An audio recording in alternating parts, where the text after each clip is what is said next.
Welcome, Brett. Nice to have you with us. Thank you very much. Brett, you speak an awful lot about trust, and trust is at an all-time low in many areas and at an all-time high in other areas as well. Trust is an essential part of the business world. In terms of what's going on right now, what's happening from a trust perspective? I mean, it's very interesting because it's changing, right? How many of you guys feel that you're getting a sense of trust from your service providers and a sense of trust from the organizations that you're working in? It really is starting to shift, and the Edelman report is really picking up on it. And in 2018, they reported both government and institutions, the trust with them is at an all-time low, and you can see it in South Africa. Let's think about all the corporate scandal that's been going on. How much are we starting to trust these institutions? Our government and supporting different parties is becoming very difficult to try a line and get some form of trust. But we're also seeing the trust in our media is at an all-time low. Now, what's good is that the trust in journalism is literally doubled.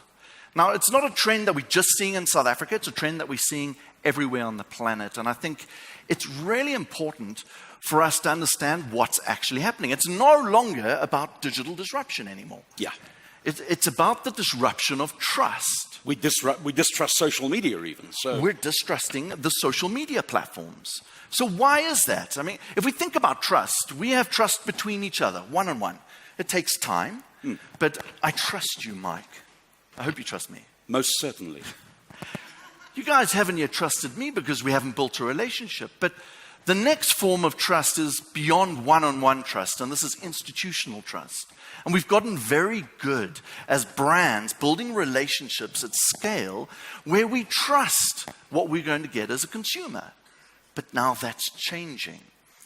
And now this transformation in technology is allowing us as consumers who are desperate to trust. It's changing because it's allowing us to trust in platforms. And I always use the example of Airbnb. Right. It's changing how we trust. We no longer look upwards. We're going to a platform and we're saying, can I trust this individual to stay in my house based on a couple of key trust metrics? I had a weird experience about a year ago, and it's become part of my life now. Right. Every time I travel, I'm one of those Airbnb users that shares a flat. Anyone done that? You're probably looking at me going, freak. Now, it originally happened by pure accident. Went to London, booked it, thought I had my one-bedroom apartment, thought, awesome, I'm going to have a fantastic trip. I met my Uber host, and she was amazing as she answered the door at 8 o'clock on a Sunday morning in her pajamas. Starts raising red flags, right? And I kept thinking to myself, what's going on here? Next thing, she welcomes me into her house. We sit down. I make her a cup of tea because I'm feeling desperately uncomfortable as I'm realizing here's a 30-year-old woman who trusts the fact that some guy from South Africa is now going to spend 5 days in her spare bedroom. Strange, right? So these systems are allowing us to trust us to get into strangers with cars, sharing our homes with strangers. I do it every time now, by the way. Great way to see the city. Great way to meet people. But our trust is becoming distributed. You see, what's interesting for me is that when people often ask me about change, what part of change do you speak on? I'm talking about company change. You've got a lot of your stuff in your keynotes talking about trust at that level as well. And I guess rebuilding trust, because an awful lot of businesses have lost trust with their customers. Rebuilding trust is a significant part of the change journey that you take your conference audiences on. Correct. I mean, it is a rebuilding process. We no longer, think about your relationships. If you feel you've lost trust with somebody, what do? You've got to go and rebuild it. And the first step in rebuilding it is really understanding what is trust about. You know, how do I understand trust? Well, a first step is you've got to be honest. You've got to be transparent.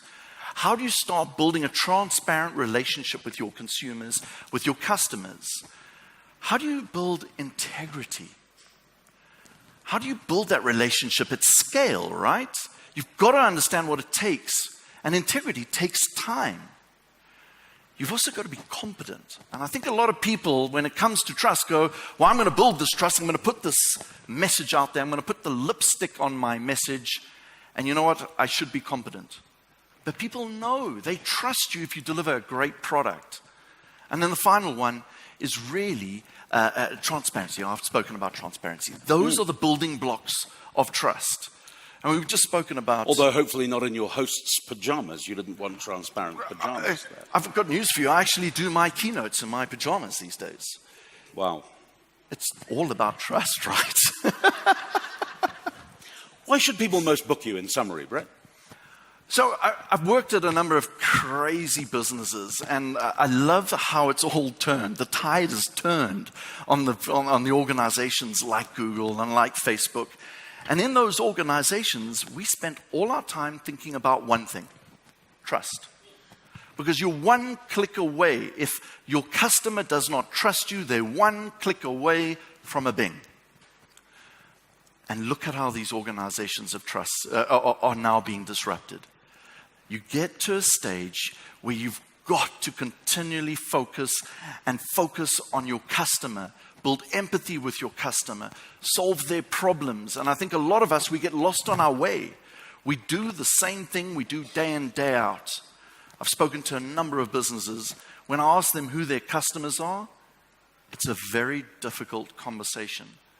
And I think rebuilding that trust, understanding how you're going to do it, how you use technologies that are scary, like artificial intelligence, machine learning.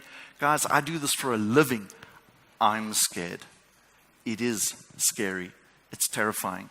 But I think if we use the element of trust to guide us through this process, that's how we're going to win this game. And you can certainly trust Brett St Clair to make sure that your next conference speaker is going to be absolutely on point with a solid message for your audience. Brett, thank you very much indeed. Thank you, Mike. Appreciate it, sir. Thank you, everybody. Thank you.